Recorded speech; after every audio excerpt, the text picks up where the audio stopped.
सब्जी रोप्ने टाइम भयो।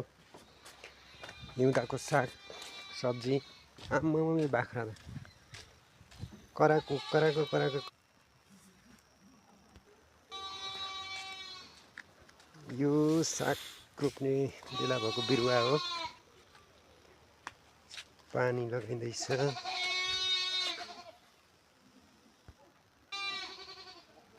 अब लसुन बिरुवा भन्दा नि बिरुवा त नभन्नु। यो मकै हिउँदे मकै लगाइयो। यतिको भएको छ। सायद अब चाहिँ खाने बेला हुन लाग्यो होला।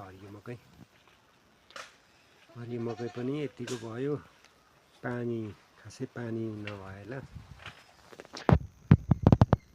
तिहारमा फुल्छ थियो, तर अहिले तिहारको स्कुल चाहिँ यतिको तिहार फुल फुलिरहेछ। यो चाहिँ बुनटुरे पोकु चाहिँ हाम्रो घर।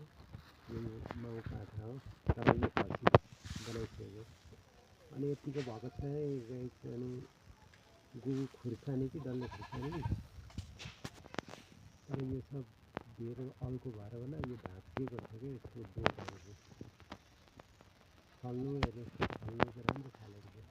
अर्ग्यानिक पाहाडे डल्ले खुर्सानी भर्खर रोपेको सागको बिरुवा नि